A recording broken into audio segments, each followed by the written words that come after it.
जय जय श्री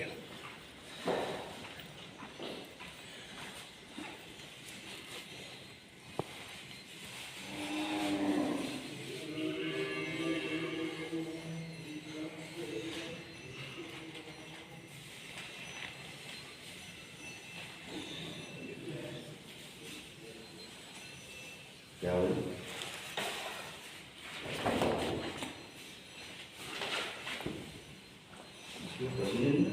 कोई गुजर गया तो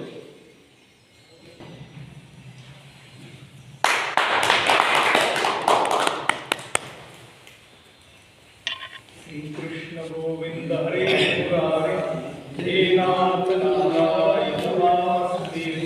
श्री कृष्ण गोविंद हरे मुरारी हे नाथ नारायण वासुदेव। श्री कृष्ण गोविंद हरे मुरारे हे नाथ नारायण वासुदेव। श्री कृष्ण गोविंद हरे मुरारी हे नाथ नारायण वासुदेव। श्री कृष्ण गोविंद हरे मुरारे हे नाथ नारायण वासुदेव। श्री कृष्ण गोविंद हरे मुरारी हे नाथ नारायण वासुदेव। भगवान की जय। जय श्री कृष्ण। जय श्री प्रातः स्मरामि हृदि संस्फुरदात्मतत्त्वं सच्चित् सुखं परमहंसगतिं तुरीयं यत् स्वप्नजागर सुषुप्तिमवयति नित्यं तद्ब्रह्म निष्कलमहं न च भूतसंघाः। कृष्णाय वासुदेवाय हरये परमात्मने प्रणतक्लेशनाशाय गोविन्दाय नमो नमः। वसुदेवसुतं देवं कंसचाणूरमर्दनं देवकी परमानन्दं कृष्णं वन्दे जगद्गुरुं। मूकं करोति वाचालं पङ्गुं लङ्घयते गिरिं यत्कृपातमहं वन्दे परमानन्दमाधवं। समचरणसरोजं सान्द्रनीलाम्बुदाभं जगन्निहितपाणिं मण्डनं मण्डनानां तरुणतुलसीमालां कज्जलं कञ्जनेत्रं सदयधवलहासं विठ्ठलं चिन्तयामि।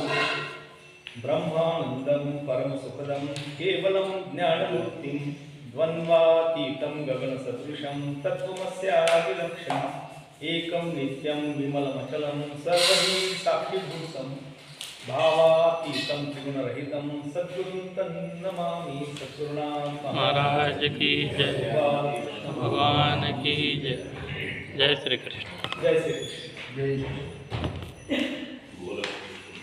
18वां अध्याय चल रहा था और इस समय सात्विक राजस और तामस ज्ञान इसके बारे में भगवान ने कहा।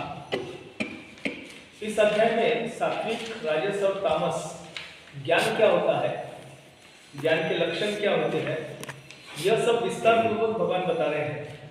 जहाँ हम रुके थे वह तामस ज्ञान क्या है इसके बारे में भगवान ने बताया था। यत्तु तु कृष्णवत् एकस्मिन् कार्ये सक्तम अहेतुकम अतत्वार्थवत् अल्पम च तत्तामसम उदाहृतम। जो ज्ञान कार्यरूप शरीर में ही यानी कर्म करने वाला अपना शरीर ही होता है, कार्यरूप शरीर में ही संपूर्ण सदृश आसक्त है, यानी तामस ज्ञान वो है कि जो हमारे शरीर से हुए हर एक कर्म के लिए उसके फल के प्रति बहुत आसक्ति रखते हैं और बिना युक्ति वाला तात्विक अर्थ से रहित कोई उसमें ज्ञान नहीं है, कोई युक्ति नहीं है, कोई कुशलता कर्म क्या कर्म में कुशलता होना चाहिए सब, तो कुशलता भी नहीं है और कोई तात्विक अर्थ भी नहीं। अकारण ही हम कर रहे हैं, निरर्थक व्यवहार जिसे कहेंगे वैसे कर्म हो रहे हैं और ऐसे लक्षण जिस पुरुष में है भगवान कहते हैं कि वह तामस है। अब सात्विक कर्म के लक्षण क्या है वह भगवान बता रहे हैं। नियतम संग रहितम राग द्वेषतः कृतम अफल प्रेप्सुनाम कर्म यत्तत् सात्विकम उच्यते। सात्विक कर्म क्या है?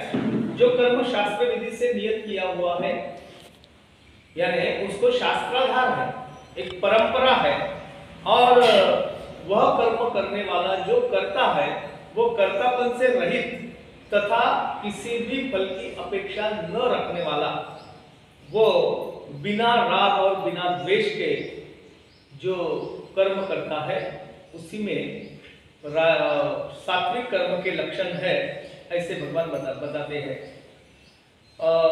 दो बातें यहाँ आती है, नियतम और कर्म। नियतम यह शब्द प्रयोग भगवान इसलिए करते हैं कि शास्त्र विहित नित्य नैमित्तिक कर्म जो है उसको निहितम कहा गया और इसी से जुड़ा हुआ कर्म है।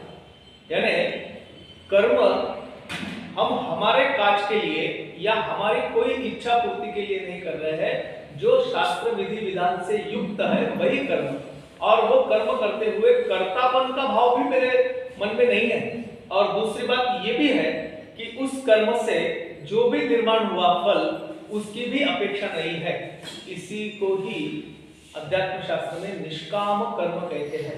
मैंने पहले भी बताया था कि निष्काम भाव से कर्म होना यह तो बड़ी असंभव बात है।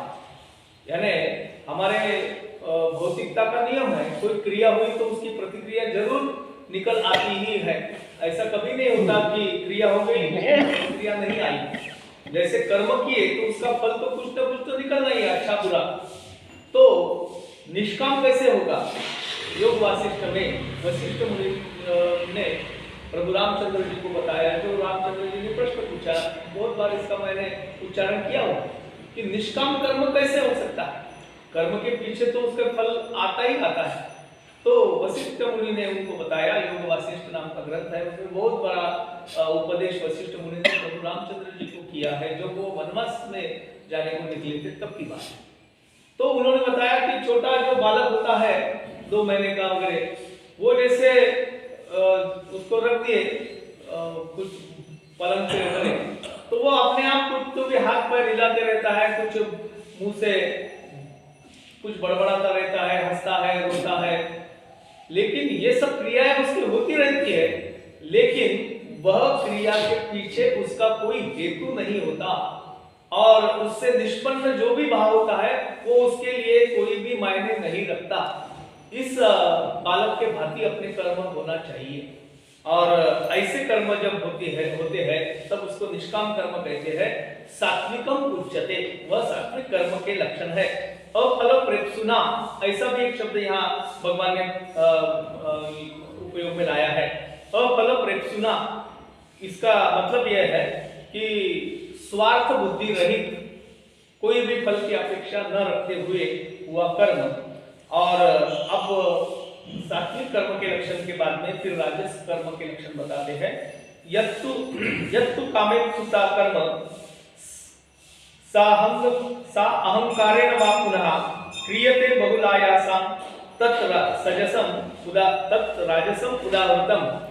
जो कर्म बहुत परिश्रम से युक्त होता है, बहुत परिश्रम करना पड़ता है, मराठीमध्ये असं म्हणतात हटातटाने प्रयत्न करून, जे प्रयत्न आपल्या आवाक्यात नाही असेही प्रयत्न करून परिश्रम से युक्त, और उस परिश्रम के माध्यम से किए हुए कर्म के अपेक्षा में क्या चाहते हैं, भोगों को चाहने वाले पुरुष, उनके द्वारा जो कर्म होता है उसका पहला लक्षण यह होता है कि वह अहंकार युक्त होता है। उसके दिल में सदा यह रहता है कि यह मैं कर रहा हूं, और वो अहंकार का जो अहंकार की बाधा है वो कभी भी नहीं छूटती। बहुत सारे लोग बहुत सारे सत्संग का आयोजन करते हैं, कोई भागवत कथा का आयोजन करता है या कोई महोत्सव भी कर लेता है, तो वो करना किसी सद्भाव से युक्त है या नहीं है उसकी परख केवल वही जानता है। लेकिन बताने के लिए तो सब तरफ ये बताते रहता है कि मैंने ये कथा करवाई, मैंने ये कथा करवाई वगैरह वगैरह। ये जो अहंकार है, ऐसे अहंकार युक्त कर्म करने वाला पुरुष जो होता है वह राजस कर्म या उसको राजस वृत्ति का पुरुष कहा जाता है, कि वो केवल अपनी प्रतिष्ठा के लिए, अपने जयकारा के लिए वह करते रहता है, और उसका स्वाभाविकता से उसका जो फल स्वरूप है यानी किसी भी ग्रंथ का पठन करना या कोई कथा का आयोजन करना ये तो अच्छी बात है, उससे लाभान्वित बहुत सारे लोग होते हैं, लेकिन उसके पीछे अगर ये अहंकार युक्त भावना है तो उसका फल कभी भी अच्छा नहीं मिल सकता या बढ़ोतरी नहीं होती है, जैसे कि वैसी स्थिति रहती है।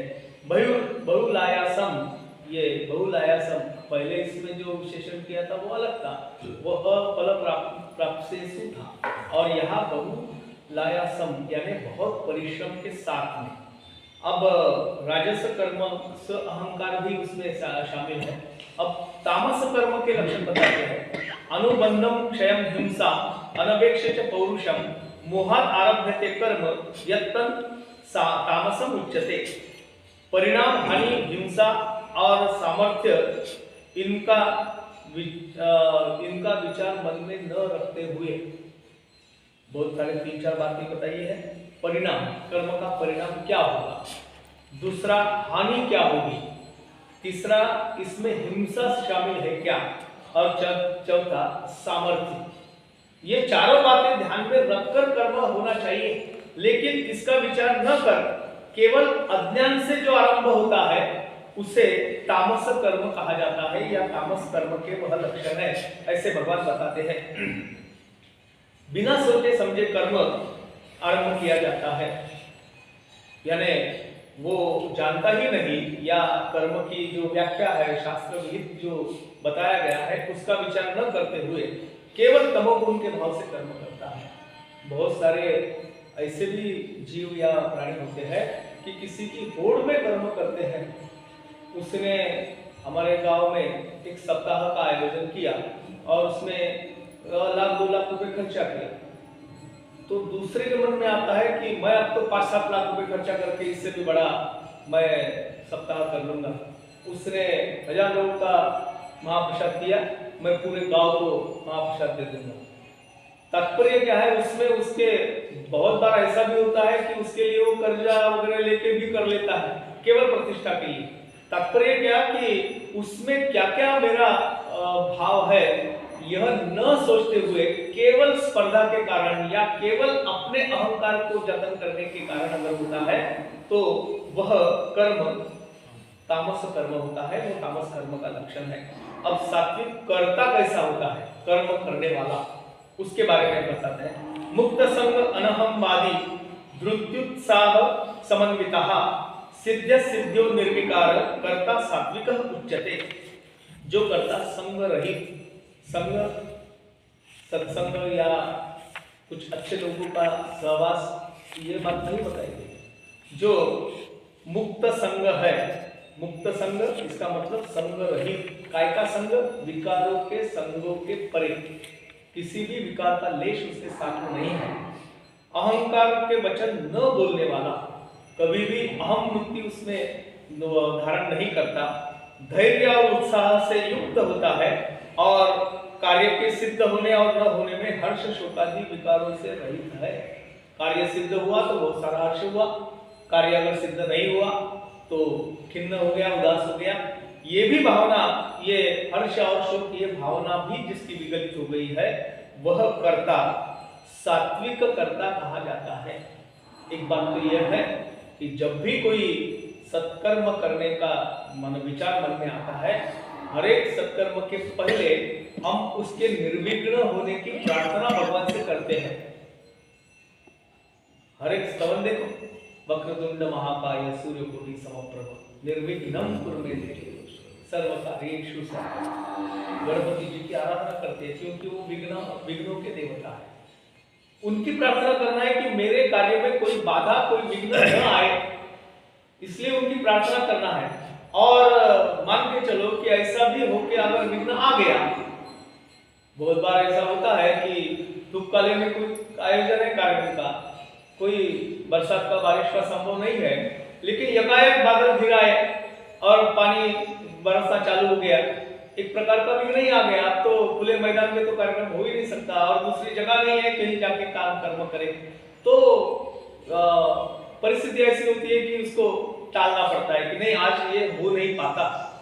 अब हो नहीं पाया तो उसका बड़ा उदासीनता, बड़ी खिन्नता, बड़ी दुखमयता अगर धारण कर लिए तो इसका मतलब यह है कि मैं उस कर्म में आसक्त हो गया हूं।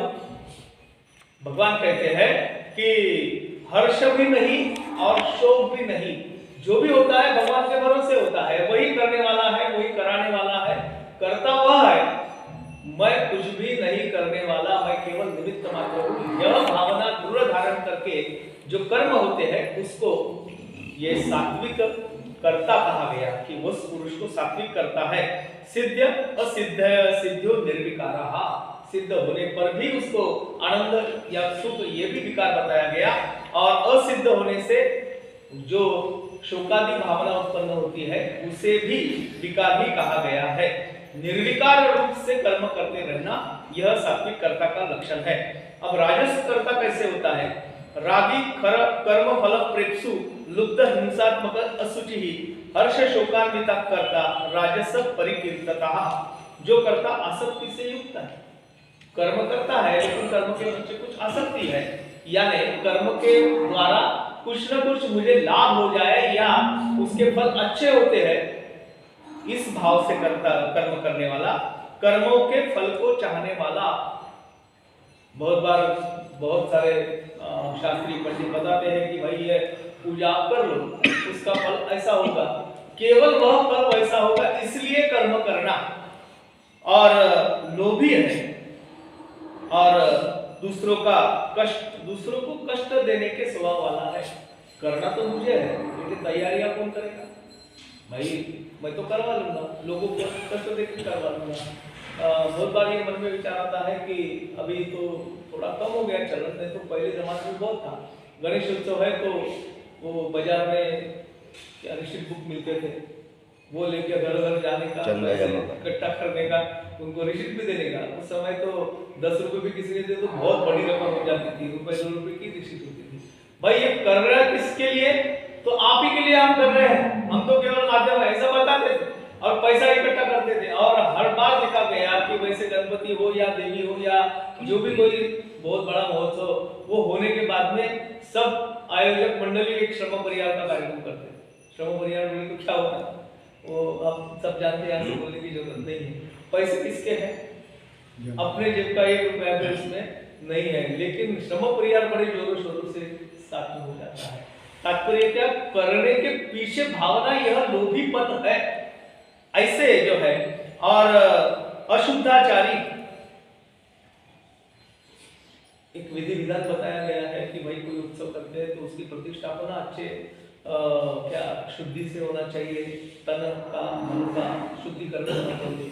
लेकिन हम देखते हैं अभी भी देवी जी की मूर्ति लाते हैं, उसके सामने डीजे बजता है और जैसे तैसे आके बोले सार्वजनिक स्वरूप में है तो पैर में जूते भी है तो देवी को हार माला चढ़ाने के लिए कोई प्रॉब्लम नहीं है। इसको बोलते हैं अशुद्धाचारी।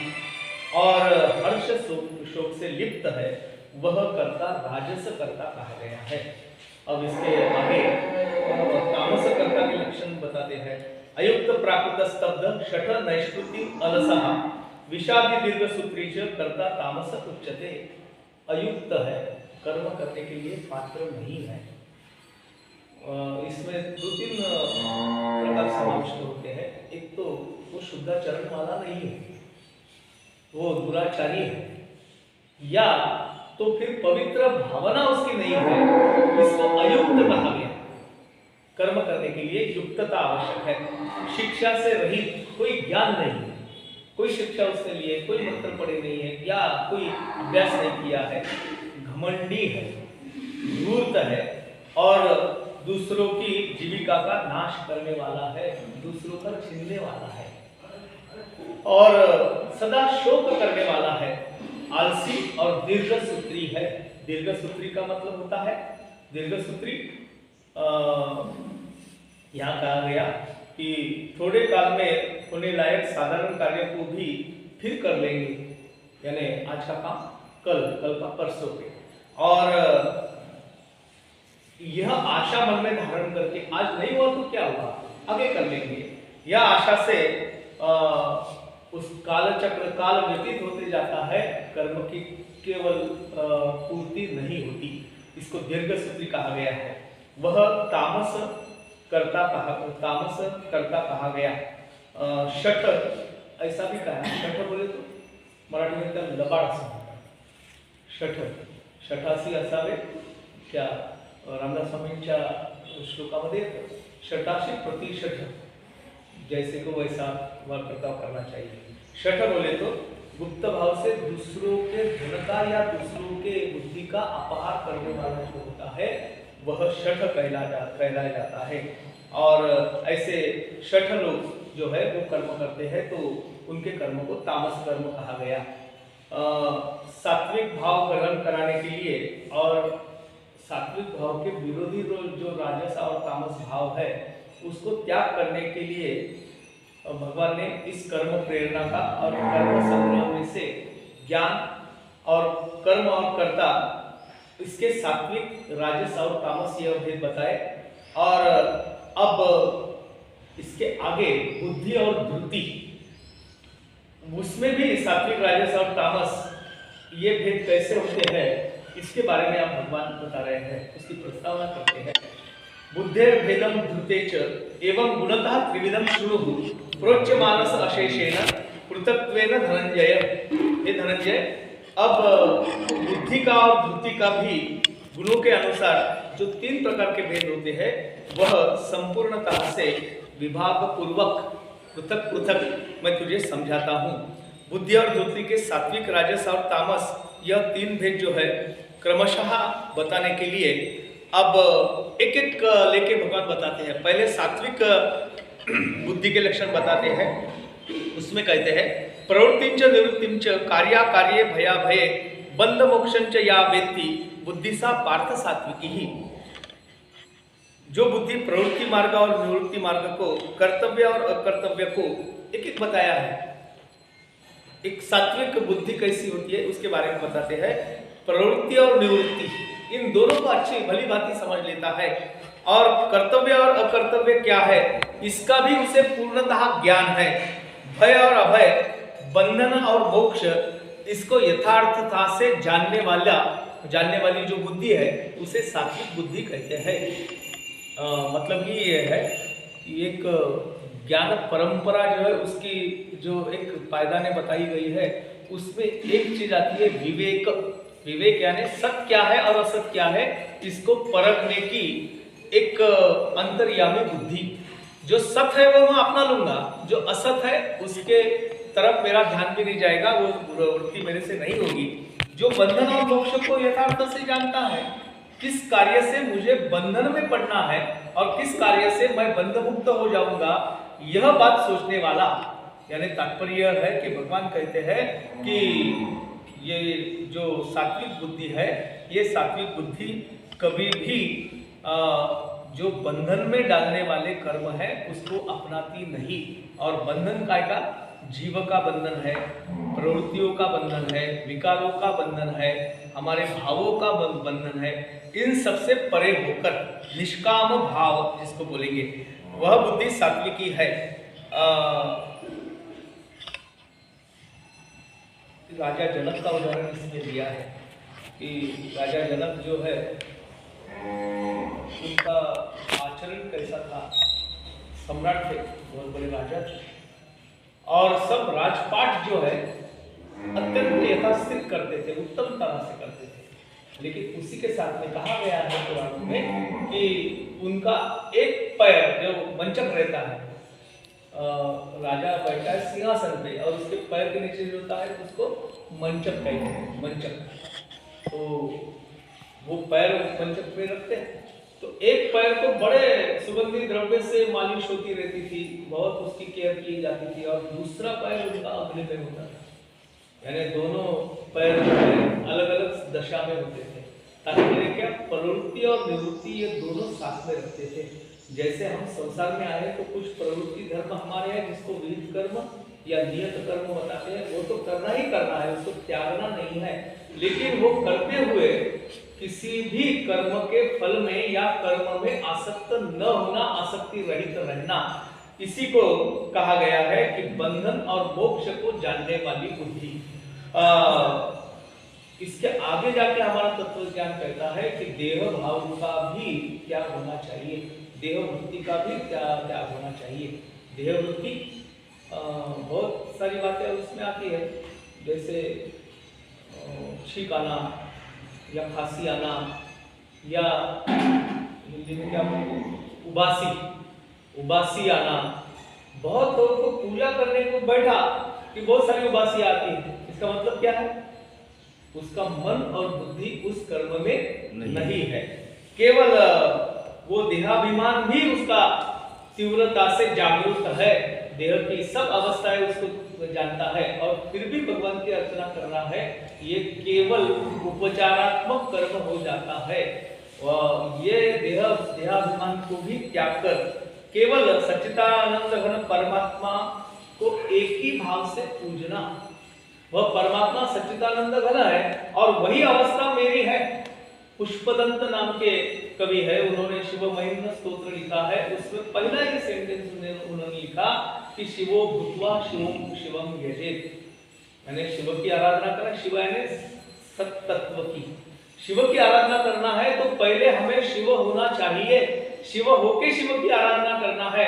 मैं कुछ देहधारी और जिसकी आराधना कर रहा हूँ वह सच्चिदानंद घन परमात्मा, ये भाव हो गया तो उसको द्वैत आ गया। शंकराचार्य जी कहते हैं कि मेरी देह भावना मुझ में कायम है। देह भाव से भी विगलित होकर भगवान की आराधना करना और कर्म करना। सुखदेव जी और सनकादिक जी जो हमारे यहाँ के ऋषि मुनि हुए हैं, वह संसार से उपरम होकर केवल इस संसार में विचरते थे, लेकिन संसार भावना उनमें कदापि ही नहीं थी। सनकादिक है, सुखदेव जी है। इसीलिए सुखदेव जी के जन्म का प्रसंग बताते हैं। व्यास जी के पुत्र थे, जब 12 साल गर्भ में रहे, कथा भागवत में आती है, 12 साल गर्भ में रहे। अब बाकी सबों ने आग्रह किया कि भाई अभी प्रकट हो जाओ, प्रकट हो जाओ। कितने माँ के पेट में कितने कब तक रहता है गर्भ? 9 मास रहता है। ये तो 12 साल हुए, आए नहीं। तो प्रार्थना की, व्यास जी ने भी आदेश दिया कि आप बाहर आ जाओ, आपकी यहाँ बहुत आवश्यकता है। तो जब पैदा हुए तो सीधा वो अरण्य की तरफ या पहाड़ों की तरफ जाने लगे। जो रास्ते से सुखदेव जी गुजरे वही रास्ते से पहले व्यास जी गए थे। व्यास जी तो बहुत बूढ़े, यानी 80-85 साल की उम्र है और बहुत तपस्वी है, ज्ञानी है। ऐसा बोलते हैं व्यासोच्चिष्टम जगत रहे। व्यास जी को ऐसा कोई विषय नहीं कि जो व्यास जी को ज्ञात नहीं, उन्हीं से सब विषय निर्माण हुए हैं। तो ऐसे वैरागी व्यास जी जब गुजरने लगे तो रास्ते में एक सरोवर आता और सरोवर में गंधर्व अप्सराएं स्नान कर रही थी, विवस्त्र होकर स्नान कर रही थी। तो व्यास जी जैसे वहां सरोवर के किनारे से गुजरे तो सबने अपने अपने अंग ढाक लिए। वो अप्सराएं लज्जित हो गई। व्यास जी का ध्यान नहीं भी था, लेकिन वो चले गए। उनके पीछे पीछे सुखदेव जी गए। वो तो 12 साल के थे, जवान थे, तरुण थे। वो वहां से गई तो उन अप्सराओं के दिल में या वो गंधर्वों के दिल में कोई लज्जा नहीं आई। वैसे के वैसे ही वो अपना जल क्रीड़ा करते रहे। व्यास जी को बड़ा आश्चर्य हुआ कि मैं बूढ़ा 85 साल का आदमी, मुझे देखकर ये लज्जित हो गया और ये तरुण आदमी ये यहाँ से गुजरा तो इनको कोई लज्जा निर्माण नहीं हुई। कारण क्या है? भगवान ने बताया कि आपके दिल में अभी भी, उनको लगता है कि इनके दिल में अभी भी विकारों का संभव है।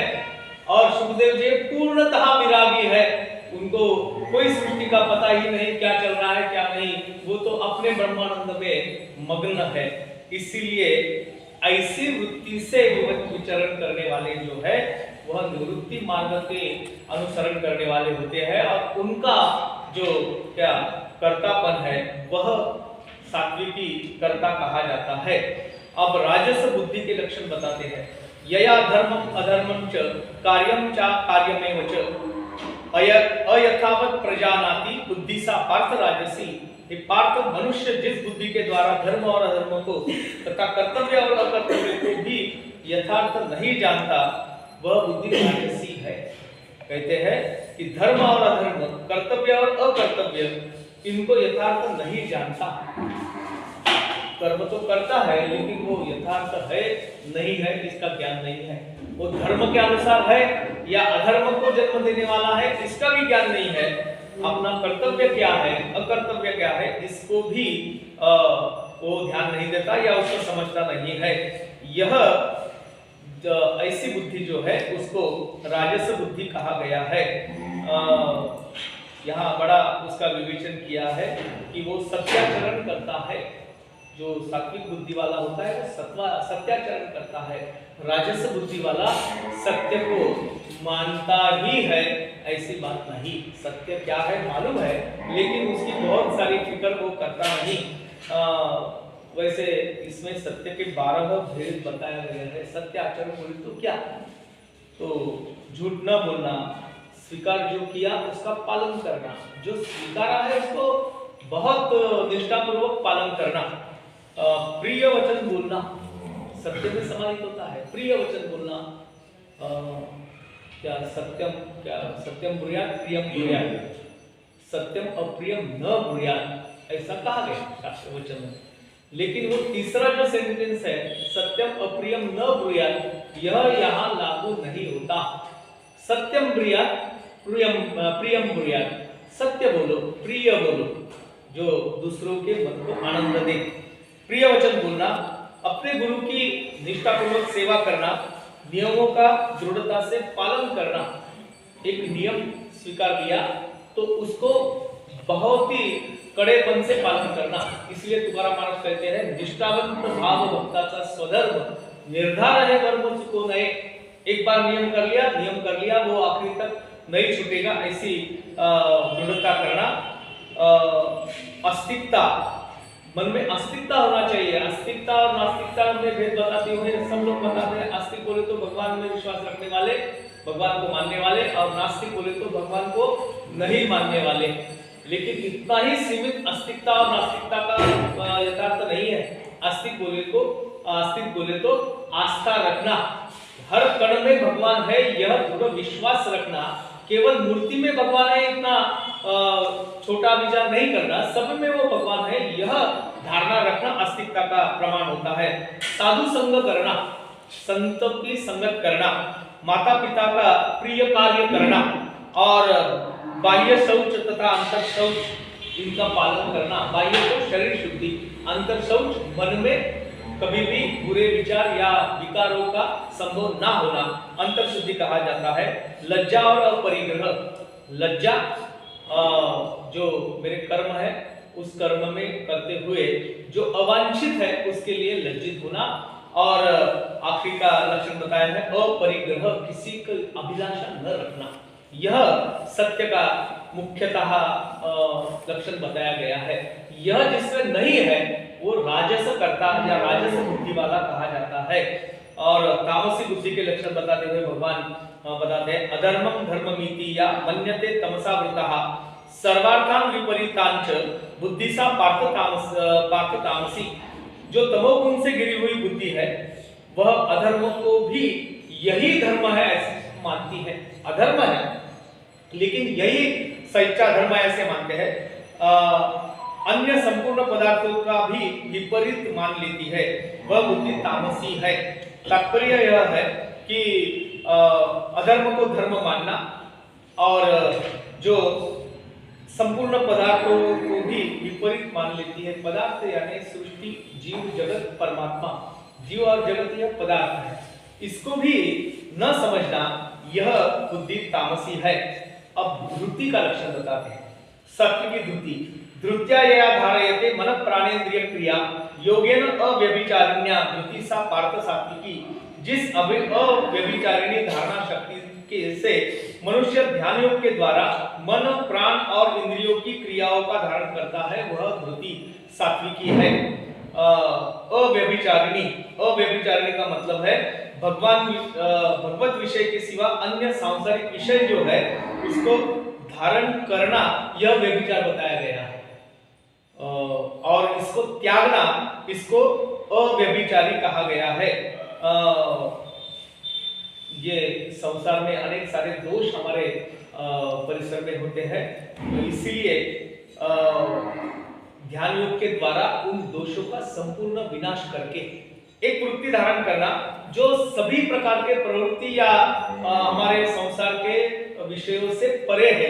ऐसे दोष को निकालकर जो धारणा शक्ति मन में सिद्ध होती है उसको सात्विकी कहा जाता है। और दूसरा एक लक्षण बताया है कि मन प्राण और इंद्रियों को भगवत प्राप्ति के लिए भजन ध्यान और निष्काम कर्मों में लगाने की वृत्ति। क्या क्या बताया? मन प्राण और इंद्रिय।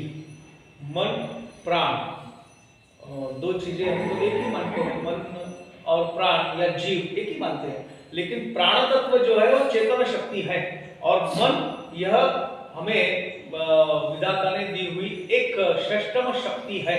5 ज्ञानेंद्रिय जिससे हम जग का अनुभव करते हैं और उसको नियंत्रण करने वाला मन है। मन भी लगाना, इसलिए भगवान ने 90वें अध्याय में आखिरी का श्लोक में कहा है मन्मना भव मद्भक्तो मद्याजिमां नमस्कुरुः मामे वैश्यसि युक्तेत्वं मात्मानं मत्परायणः। बोलते हैं तू मन हे विची करी माझे भजनी प्रेम धरी सर्वत्र नमस्कारी मज एकाते। मन से करने का अर्थ यह है, प्राण शक्ति भी उसे अर्पण की है और इंद्रियों से जो कर्म होते हैं वह भी भजन में ध्यान में और निष्काम कर्मों में लगते हैं। इस क्रियाओं को धारण करना यह क्या सात्विक धृति है, ऐसा धृति बोले तो धारणा शक्ति, धारयति इति धर्मः ऐसा बोलते हैं। अब राजसी धृति क्या होती है? यया तु धर्म कामार्थम धृत्या धारयते अर्जुन प्रसंगेन फलाकांक्षी धृति सा पार्थ राजसी।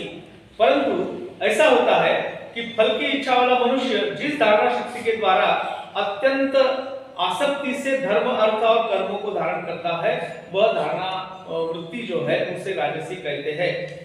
सरल अर्थ है, धर्म अर्थ और कामों को धारण करता है लेकिन फल की इच्छा रख के। कर्म तो अच्छे करता है, सात्विक कर्म करता है, लेकिन उसके द्वारा प्राप्त हुए फल की अपेक्षा उसे रहती है। ऐसी जो वृत्ति है उसे राजसी कहते हैं। यया स्वप्नम भयम शोकम विषादम मदमेव च न विमुंचति दुर्मेधा धृति सा पार्थ तामसी। हे पार्थ, दुष्ट बुद्धि वाला मनुष्य जिस धारणा शक्ति के द्वारा निद्रा भय चिंता और दुख को तथा उन्मत्तता को भी नहीं छोड़ता उसे धारण करके रखता है वह धारणा शक्ति तामसी है। कहते हैं कि निद्रा भय चिंता और दुख इन सबको धारण करते ही रहता है। निद्रा तो बड़ी प्रिय होती है आदमी को, जितना क्या निद्रा मिले उतना उतना संतोष होता है।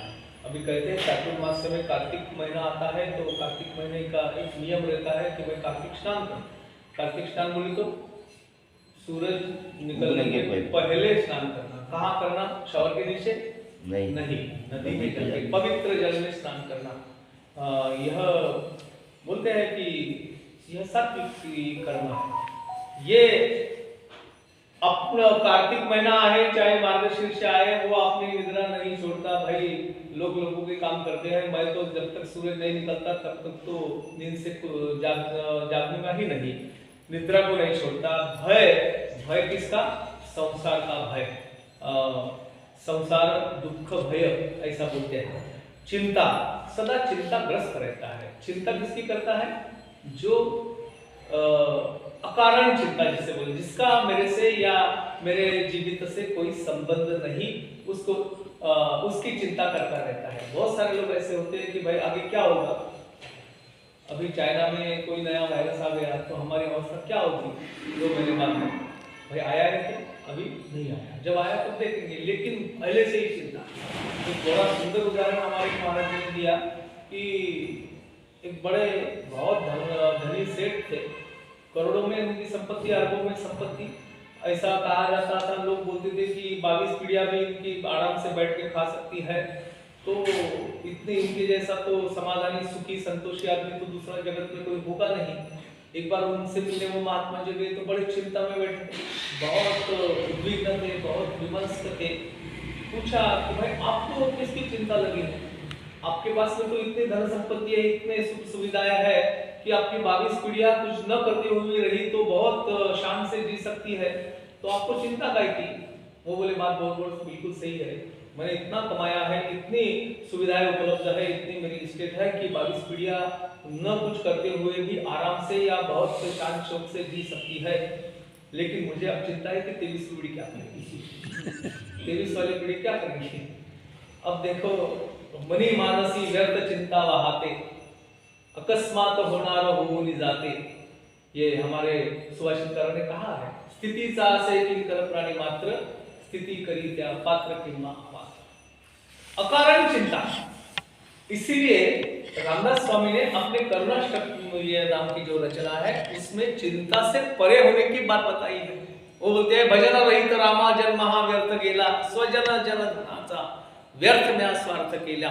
इससे निर्माण होने वाली चिंता है, इसको अगर त्याग दी तो चिंता नहीं रहेगी और दुख को तथा उन्मत्तता को भी नहीं छोड़ता। दुख दूर होना चाहिए ऐसा हम बोलते हैं, बरोबर है ना, कि आता मज करी या दुखा वेगळे, दुरिताचे जाळे निरसोनी।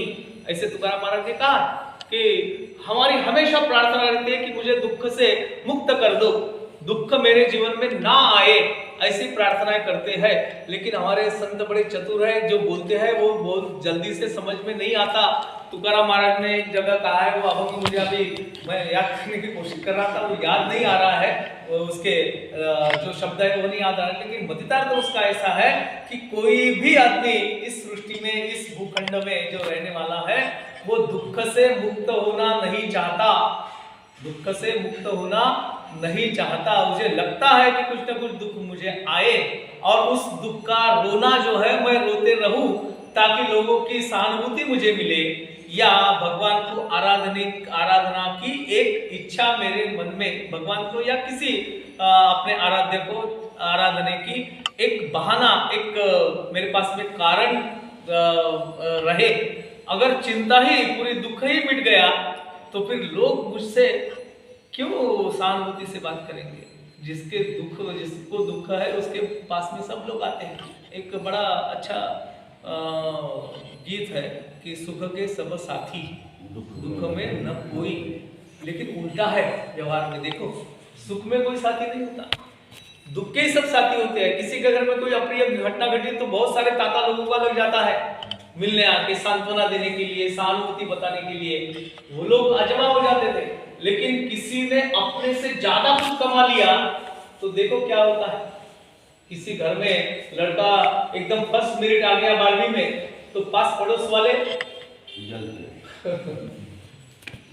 अपना बच्चा फेल हो गया तो उसका दोष किसमें है? बच्चे में नहीं। बच्चा तो बहुत बुद्धिमान है, उसने अच्छे पेपर लिखे थे, लेकिन वो जो जांचने वाले हैं हम जैसे लोग, उनके मन में कोई क्या द्वेष भावना है, जानबूझ के उसको फेल कर लिया। और दूसरा कोई फेल हो गया तो उसकी बुद्धि ही उठती है। वो क्या बात हो, तात्पर्य क्या? दुख में लोग आते हैं, सुख में नहीं आते। और मान के चलो कि दुख ही समाप्त हो गया तो कौन आएगा उनके लिए? चलो तुकाराम महाराज ये कहते हैं कि दुष्ट बुद्धि वाला मनुष्य जिस धारणा शक्ति के द्वारा निद्रा, भय, चिंता और दुख को और उन्मत्तता को भी नहीं छोड़ता, धारण किए ही रहता है, वह धारणा शक्ति तामसी कही जाती है। सात्विकी बुद्धि, वृत्ति और वृत्ति, इसका ग्रहण राजसी तामसी का त्याग कराने के लिए बुद्धि और वृत्ति के सात्विक आदि 3 भेद भगवान ने बताया। अब जिसके लिए मनुष्य समस्त कर्म करता है, उस सुख के सात्विक, राजस और तामस, इस प्रकार 3 भेद भगवान बताते हैं। उसका आरंभ करते हैं। सुखम तु इदानीम त्रिविधम शृणु मे भरतर्षभ, अभ्यासात् रमते यत्र दुःखान्तं च निगच्छति, यत्तत् अग्रे विषमम् इव परिणामे अमृतोपमम्, तत् सुखम सात्विकम प्रोक्तम आत्मबुद्धि प्रसादजम। भगवान 2 श्लोक को एकत्र में बताते हैं। हे भरत श्रेष्ठ अर्जुन, अब 3 प्रकार के सुख का जो वर्णन है तो वो भी मुझसे सुन। जिस सुख में साधक मनुष्य भजन, ध्यान और सेवा आदि के अभ्यास से रमण करता है और जिससे दुखों के अंत को प्राप्त हो जाता है, जो ऐसा सुख है वह सात्विकी है। वह आरंभ काल में यद्यपि विष के तुल्य प्रतीत होता है, परंतु परिणाम में अमृत के तुल्य है। इसलिए वह परमात्मा विषय बुद्धि के प्रसाद से उत्पन्न होने वाला सुख सात्विक कहा गया है। वह सुख जो अंततो गत्वा मुझे केवल सुख की प्राप्ति कर देने वाला है। शुरुआत में लगता है कष्ट है या विष के समान है, लेकिन वो काम जो करता है वो अमृत तुल्य करता है। डॉक्टर इंजेक्शन देते हैं तो इंजेक्शन देते समय थोड़ी पीड़ा होती है, लेकिन वो पीड़ा से हम में जो अत्यंतिक जो व्याधि है उसको निवारण करने का सामर्थ्य है। शुरुआत में तो कष्ट सहना ही पड़ता है। जब भी आपने देखा है कोई तपस्वी तप करने जाता है तो बड़े कष्ट का सामना करता है। बताया गया कि बहुत सारे ऋषि मुनियों ने इतना तप किया कि ये वारुल उनके बदन पे जमा हो गया, कीड़े चींटियां वगैरह सब उनके इधर उधर घूम रही है, लेकिन जब वो तपस्या पूर्ण करके बाहर आते हैं तो सारे जगत के आदर्श होते हैं। रामायण में बताते हैं नारद जी ने जिस वाल्या को उपदेश दिया वह जब तपस्या करने गया तो वाल्या कोई था, और जब बाहर निकला तब महर्षि वाल्मीकि ऋषि हो गए थे, जिन्होंने रामायण की रचना राम के जन्म के पूर्व 300 साल कर ली थी। केले रामायण रामाधि। और बहुत बार क्या विनोद के लिए कीर्तनकार प्रवचनकार किस्सा सुनाते हैं कि भगवान रामचंद्र जी सीता का हरण रावण ने कर लिया तो जंगलों में एकदम पागल के भांति घूम रहे हैं, हाँ सीते कर रहे हैं, किसी पेड़ों को आलिंगन दे रहे हैं, पत्थरों को पूछ रहे हैं मेरी सीता कहाँ है, मेरी सीता कहाँ है। शंकर पार्वती जी बैठ के सब देख रहे हैं, और शंकर पार्वती ऐसे हमारे भगवान है कि हमेशा प्रश्नोत्तर करते रहते हैं। इतना प्रश्न पूछने वाली देवी किसी को मिले तो वो त्याग देगा, या तो फिर उसके सवालों का कभी जवाब ना ठीक है बाद में देखेंगे करके छोड़ देगा। लेकिन महादेव जी इतने आदर्श पति है कि पार्वती जी के हर प्रश्न को अत्यंत विस्तार पूर्वक उत्तर देते हैं। ज्ञानेश्वरी में भी गीता के बारे में जब पूछा पार्वती जी ने कि ये गीता तत्व क्या है, तो शंकर भगवान ने बहुत सुंदर उत्तर उनको दिया। देवी जैसे का स्वरूप तुझे तैसे नित्य नूतन देखिए गीता तत्व। बहुत सुंदर प्रशंसा करके उन्होंने उत्तर दिया था। पार्वती जी शंकर महादेव जी को बोले कि ये जिसका जब अहोरात्र आप करते हो वह तो अपने पत्नी के लिए कितने क्या एकदम पागल जैसा व्यवहार कर रहा है, उसको मालूम नहीं है क्या कि पेड़ों में सीता नहीं है, पेड़ यह सीता नहीं है, या पत्थर बता नहीं सकते, फिर भी सीता करके ये कैसा आसक्त पुरुष है। तो महादेव जी बोले कि आपको ये लीला उनकी समझ में नहीं आएगी। वो बोले मैं परेशान हूँ, और खुद सीता का रूप धारण करके प्रभु रामचंद्र जी के रास्ते में खड़ी हो गई। अब जिस रास्ते पे देवी जी खड़ी थी उस तरफ राम देखते भी नहीं थे, वो दूसरी तरफ जाके हाँ सीते करने लगे। अब 2-4 बार ऐसा हो गया तो पार्वती जी एकदम से उनके सामने आके खड़ी हो गई। बोले हे नाथ आप इधर उधर क्या ढूंढ रहे हो, मैं तो आपके सामने खड़ी हूँ। भगवान रामचंद्र जी ने उनके पैरों में शीश झुकाया, बोले माता जी आपने क्यों कष्ट किया। तब जाके पार्वती को समझ में आया कि यह लीला है। उनको फिर कीर्तनकार हमारे बड़ा किस्सा बताते हैं कि लोगों ने पूछा उनको कि भाई क्यों ऐसा कर रहे हो आप, ऐसे पागलपन। वो बोले अरे मैं करना नहीं चाहता, वो वाल्मीकि जी ने लिख के रखा ना वैसा मुझको करना पड़ता है। रामायण में लिखा है। तात्पर्य क्या है कि उनके पहले उन्होंने रामायण लिखा था। राजस सुख के लक्षण बताते हैं। विषयेंद्रिय संयोगात् तत्सुखम विषयेंद्रिय संयोगात् यत्तत् अग्रे अमृतोपमम परिणामे विषम इव तत्सुखम राजसम स्मृतम। जो सुख विषय और इंद्रियों के संयोग से उत्पन्न होता है वह पहले भोग काल में अमृत तुल्य प्रतीत होता है, और बाद में परिणाम जब उसके निकल आते हैं तब विष के तुल्य होते हैं। इसलिए वह सुख राजस कहा गया है। अभी हमारे पास में जो भी साधन संपत्ति है वो हमें बड़ी प्रिय बड़ी सुखकारक लगती है, लेकिन अंततोगत्वा वही हमारे नाश के दुख के कारण होती है। इसको राजस कहा गया। बल वीर्य बुद्धि धन उत्साह और परलोक का नाशक होने वाले विषय जो है वह इंद्रियों के संयोग से होने वाले सुख को परिणाम के विषय के तुल्य होते हैं। लड़का हुआ बड़ा आनंद होता है, बड़ा आनंद होता है, पूरे गांव भर में मिठाई बांट लिए। जैसे जैसे बड़ा होता है शादी होती है तो बोलता है कि थोड़ा अलग रहना चाहिए, और जाके देखभाल तो हम करते रहेंगे। फिर आखिरी में हमारे हम देखते हैं अभी वास्तव का यह सब लक्षण है कि वृद्धाश्रमों की संख्या बढ़ रही है। बहुत किस्से हमने सुने भी होंगे या अनुभव भी किए होंगे कि बच्चे तो फॉरेन में है, अमेरिका में है, कोई जर्मनी में है, माँ बाप बूढ़े इधर है। पहले तो हर 8 दिन में फोन आता था, दवाई ली क्या। प्रश्न तो यही है, दवाई ली क्या, तबीयत कैसी है। फिर फोन 2-2 महीने बाद में आने लगा, फिर साल भर में आने लगा। आने की तो खुद आने की तो बात ही नहीं है। एक समय ऐसा आया कि मैंने आपकी पूरी व्यवस्था कर ली, अभी तो संस्थाएं निर्माण हो गई कि अंत्यक्रिया करने वाली, वहां पैसे जमा कर दो, वो अंत्यक्रिया, उसमें कैटेगराइजेशन भी है। मैंने सुना कि भाई मीडियम होना, क्या हाई क्लास होना या साधारण होना, कि उसके लिए अलग अलग रकम जमा करना पड़ती है। बच्चा बोलता है कि मैंने पैसे जमा कर लिए हैं, आप ये सब निपट लो, हम यहाँ छुट्टी लेकर नहीं आ सकते। तात्पर्य क्या है कि जिसके लिए हमने पूरे गांव भर में मिठाई बांटी, उसने तो हमारे लिए पूंजी जमा करके लिखी, उसको हमारी कोई जरूरत नहीं रही। अंततो गत्वा विषय के समान है। अब तामस सुख का लक्षण बताते हैं। यद अग्रे च अनुबंधे च सुखम मोहनम आत्मनः निद्रा आलस्य प्रमादोत्थम तत् तामसम उदाहृतम। जो सुख भोग काल में तथा परिणाम में आत्मा को मोहित करने वाला है, भोग काल में ही मोहित करता है और परिणाम में भी मोहित करता है, वह निद्रा आलस्य और प्रमाद से उत्पन्न सुख तामस कहा गया है। दो श्लोक पढ़ के आज समाप्ति करेंगे, अभी दो श्लोक बाकी है। इस प्रकार 18वें श्लोक से अब तक यानी 40वें श्लोक तक मुख्य मुख्य पदार्थों के सात्विक, राजस और तामस ऐसे तीन भेद बतलाकर अब इस प्रकरण का उपसंहार भगवान ने किया है और समस्त पदार्थों को तीनों गुणों से युक्त बतलाते हैं। न तत् अस्ति पृथिव्यां वा दिवि देवेषु वा पुनः सर्वं प्रकृति जय मुक्तम यत एवि स्यात् त्रिभि गुणैः। पृथ्वी में या आकाश में अथवा देवताओं में तथा इनके सिवा और कहीं भी ऐसा कोई भी सत्व नहीं है जो प्रकृति से उत्पन्न इन तीनों गुणों से रहित हो। ये त्रिगुणात्मक सृष्टि है और इसलिए ज्ञानेश्वर महाराज ने अमृतानुभव नाम का जो किताब लिखा है, ग्रंथ लिखा है, उसमें 700 श्लोक है। जैसे गीता की श्लोक संख्या भी 700 है।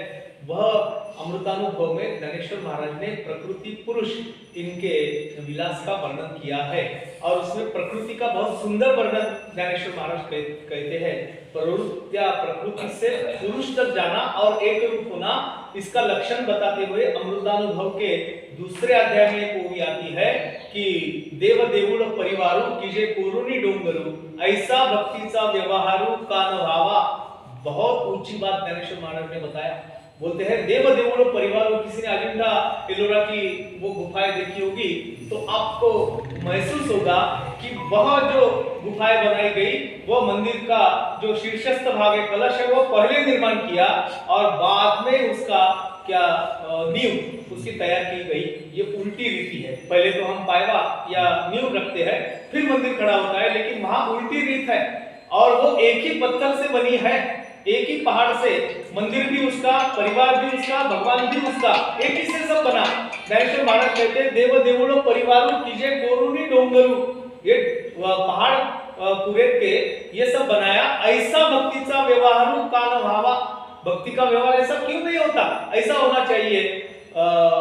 मैं, मेरा प्राण, मेरी चेतना और सामने आराध्य, यानी इसका मतलब ये है ध्येय ध्यान। ये त्रिपुटी जो है वो त्रिपुटी एकाकार हो गई, उसमें कोई भेद नहीं रहा, अंतर नहीं रहा। अब मी पूजित से मी कोणाला तर मी पूजी आपणाला, आपल्यातच विश्व पाहुनी पूजित से मी विश्वाला। रामकृष्ण परमहंस जी का उदाहरण है। देवी काली माता के सामने बैठ के अपने ही सर पे फूल पुष्प चढ़ा रहे थे। हमने ऐसा नहीं करना क्योंकि उनका भाव अलग और हमारा भाव अलग। तात्पर्य है कि सत्वम प्रकृति जय युक्त मुक्तम यत एवि स्यात् त्रिभि गुणैः। सब प्रकृति त्रिगुण युक्त है। और इसके आगे भगवान अब बता रहे हैं लक्षण। क्षत्रिय, वैश्य तथा शूद्रों के कर्म स्वभाव से उत्पन्न गुणों द्वारा विभक्त किए गए हैं। एक बड़ा श्लोक आता है, इसमें बड़ा विवाद होता है। वह श्लोक है कि क्या चातुर्वर्ण्यम मया सृष्टम गुणकर्म विभागशः, ऐसा भगवान ने कहा। तो ब्राह्मण, क्षत्रिय, वैश्य, शूद्र इनके क्या स्वभावजत गुणों से उत्पन्न होने के कारण इनको विभक्त किया है, ऐसा भगवान ने बताया। ब्राह्मण, क्षत्रिय, विषाम, शूद्राणाम च परंतप कर्माणि प्रविभक्तानि स्वभाव प्रभवै गुणैः। ब्राह्मण, क्षत्रिय और वैश्य तथा शूद्रों के कर्म स्वभाव से उत्पन्न गुणों के द्वारा उन्हें ऐसे श्रेणी में विभक्त किया है। और वो कैसे विभक्त किया है इसका वर्णन आगे से आता है। ये प्रस्तावना करके हम यहाँ रुकेंगे। अब इसके आगे जो वर्णन आता है वह ब्रह्म कर्म क्या है, राजस कर्म या क्षत्रिय कर्म क्या है, वैश्य कर्म क्या है और शूद्र कर्म क्या है, इसका वर्णन आगे आया है, वो अगले इसमें हम देखेंगे। यहाँ विराम करते हैं। जय श्री कृष्ण। सज्जन जी को कुछ पूछना था पिछले समय, मैंने समय नहीं दिया, तो आज उनके लिए थोड़ा सा समय हम निकाल लेते हैं। क्या पूछ रहे थे आप? आत्मा, जैसे आपने पिछली बार बात की थी, हाँ, आत्मा एक जन्म से दूसरे जन्म में जाती है, बुद्धि भी जाती है, उस संदर्भ में आपको? हाँ, आत्मा जाती है तो आत्मा जिस शरीर को धारण करता है उसके वो शरीर से जुड़े हुए कर्म रहते हैं। गीता में कहा गया है बुद्धि कर्मानुसारिणी, बुद्धि कर्म से निर्माण होती है। अब भाई एक पवित्र आत्मा किसी दूसरे शरीर में प्रवेश करती है तो उस शरीर कर्म कैसा है, जैसे जन्म लिया तो कर्म उसको कर्म बंधन लग ही जाता है। वो कर्म जैसे करता है उसकी वजह वैसे वैसे उसकी बुद्धि होती है। इसलिए आत्मा निर्लेप है, लेकिन जिस शरीर में प्रवेश करता है उस शरीर के जन्म के कारण जो कर्म होते हैं, कर्मों के अनुसार उसकी बुद्धि होती है और वो बुद्धि के अनुसार फिर उसको उसके फल भोगना पड़ता है। ये पिछले समय बताया कि वो कर्मों के कारण ही हमें उसको सारे भोग सुख के हो या दुख के हो भोगना पड़ता है। वो उस जन्म के धारण करने वाले शरीर के कर्मों के अनुसार उसकी बुद्धि होती है। और हर एक जो शरीर है वह बड़ा प्रिय लगता है उस आत्मा को, क्योंकि हमारा आत्मा ये देह को ही अपना स्वरूप मानता है। यह बड़ी भूली है। एक बार एक सॉक्रेटिस ने तत्व ज्ञान में एक कथा बताई समझाने के लिए कि एक बड़े महान गुरु थे और वो गुरु ने अपने शिष्य को बताया कि अगला जन्म मुझे सूअर का प्राप्त होने वाला है, तो ऐसा कर कि उस सूअर का जन्म तो वो गंदा वगैरह है, तो ऐसा कर कि उससे मेरी मुक्ति होने के बाद मुझे अच्छा जन्म मिलने वाला है। तो जैसे वह एक क्या सूअर प्रसूत होने वाली है, सूअर की मादा, तो उसका 7वें क्रमांक का जो बच्चा उससे पहले, बहुत सारे बच्चे पैदा होते हैं, तो 7वें क्रमांक का जो बच्चा पैदा होगा उसको जैसा जन्म पैदा हुआ वैसे तू उसको मार दे। तो शिष्य ने समझ लिया कि चल अपने गुरु को तो इसमें से मुक्त करना है, तो इसको समाप्त कर देंगे। ध्यान रख के बैठा, वो प्रसूत हुई, 1 2 गिनते रहा और देखा है कि बड़े प्यारे प्यारे बच्चे हैं। जब छोटा जीव रहता है बड़ा प्यारा होता है। हर एक गाढ़वाचेताने पालवदे क्षणो क्षणे, ऐसे तुकाराम महाराज ने कहा है कि नन्हा होता है बहुत ही प्यारा, बहुत ही सुंदर होता है। वो सूअर के बच्चे भी बड़े उसको बहुत प्यारे लगने लगे। 7वां पैदा हुआ लेकिन उसके स्वरूप में ये मोहित हो गया और उसको ध्यान आया कि अरे गुरु ने बताया था कि पैदा होते ही उसको मार डालना। अब गए उसको पकड़ा तो वो सूअर के बच्चे ने कहा कि अब बिल्कुल ये करना नहीं, अब इस जन्म में क्या सुख है मुझे इसकी अनुभव हो गया, मुझे पूरा भोगना है। अब क्या गठारों में ही रहना है, उसको सुख प्राप्त हो रहा है, वो बोले अभी नहीं करना। अब उसके कर्म कैसे होंगे, उसके उस देह के अनुसार होंगे और वैसी उसकी बुद्धि तैयार हो जाएगी। आत्मा का बुद्धि से कोई संबंध नहीं है, बुद्धि का संबंध अपने कर्मों से है। मेरे मति से मैंने इतना बताया, अभी आगे का कुछ समाधान हो न हो, थोड़ा और नहीं हुआ तो पढ़ लूंगा। ठीक है, और किसी को कुछ पूछना है तो बता सकते हैं। आत्मा में जो प्रकृतिगत देह होते हैं 3 स्वरूप है, एक सूक्ष्म देह, एक कारण देह। तो स्थूल देह को होता है आत्मा के साथ में सूक्ष्म देह के मन बुद्धि का ये भी साथ में जाते शास्त्र देते हैं। इसलिए वो एक बड़ा अच्छा श्लोक है, योनि मन्ये प्रबंधते शरीर पाए स्थान मेनु संयति यथा कर्म यथा। जैसे तुम कर्म करोगे, जैसे बुद्धि में होता है, जैसे तुम कर्म करोगे, जैसे तुम्हारे संस्कार होंगे, वैसे वो आत्मा को अपने साथ सूक्ष्म देह के ऊपर घूमता है, विचरण करता है, अपने कर्म के बल के हिसाब से वो देह ढूंढ लेता है।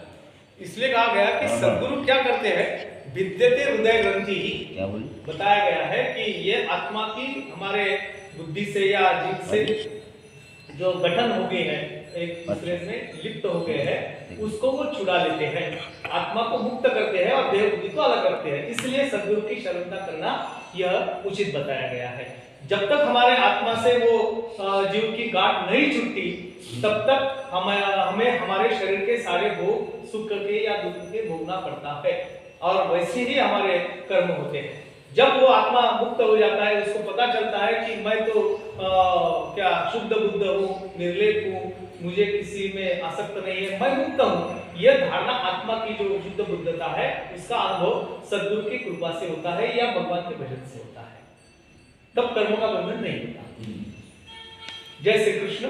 जय श्री कृष्ण। नाम संकीर्तनम यस्य नाम संकीर्तनम यस्य सर्व पाप प्रणाशनम सर्व पाप प्रणाशनम प्रणामो दुःख शमनः प्रणामो दुःखशरणं नमामि हरिं परम नमामि हरिपरं नाम संकीर्तनम यस्य नाम संकीर्तनम यस्य सर्व पाप प्रणाशनम सर्व पाप प्रणाशनम प्रणामो दुःख शमनः प्रणामो दुःखशरणं नमामि हरिं परम नमामि हरिपरं नाम संकीर्तनम यस्य नाम संकीर्तनम यस्य सर्व पाप प्रणाशनम सर्व पाप प्रणाशनम प्रणामो दुःख शमनः प्रणामो दुःखशरणं नमामि हरिं परम नमामि हरिपरं। गोपाल कृष्ण भगवान की जय। जय श्री कृष्ण। जय श्री कृष्ण। आरती करेंगे।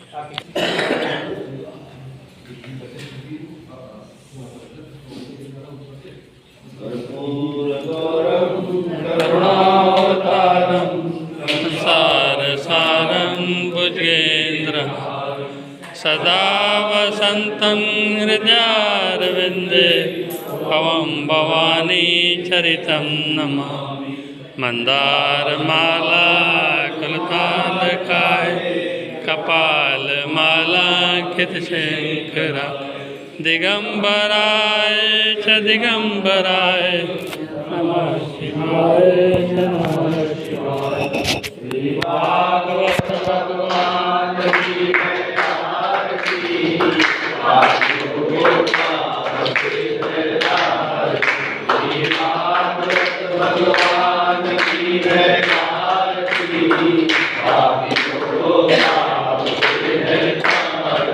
ये अमर ग्रंथ ये मुक्ति पंथ ये पंचवटे कटियाना नव ज्योति जगाने वाला। ये अमर ग्रंथ ये मुक्ति पंथ ये पंचवटे कटियाना नव ज्योति जगाने वाला। हरि नाम यही हरि नाम यही हरि नाम यही हरि नाम यही जग में मंगल की आरती। श्री भागवत भगवान की है आरती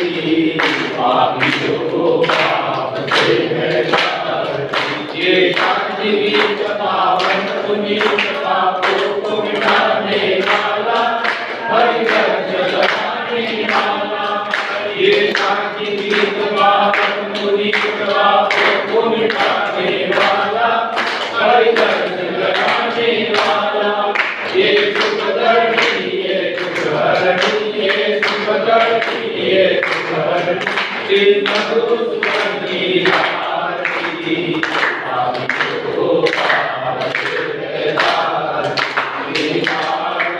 भगवान की है आरती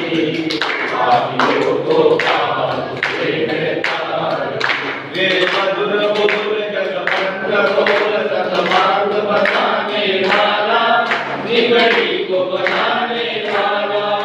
ये मधुर मधुर जगवंत बोल सतमार्ग बताने वाला निगड़ी को बनाने वाला। श्री राम यही घनश्याम यही श्री राम यही घनश्याम यही श्री प्रभु की महिमा की आरती। पापियों को पाप से है तारती। श्री भागवत भगवान की है आरती पापियों को पाप से है तारती।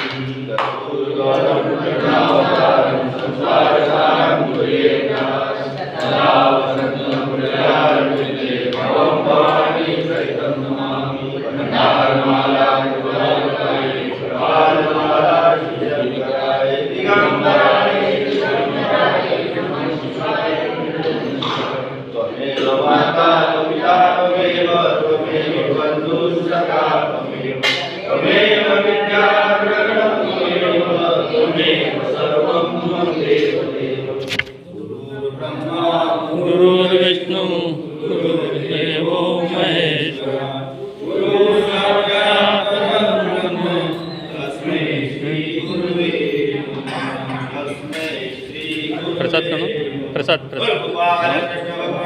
भगवान की जय। और मुकुटवंती वाले की जय। रावण बिहारी लाल की जय। राजा रामचंद्र भगवान की जय।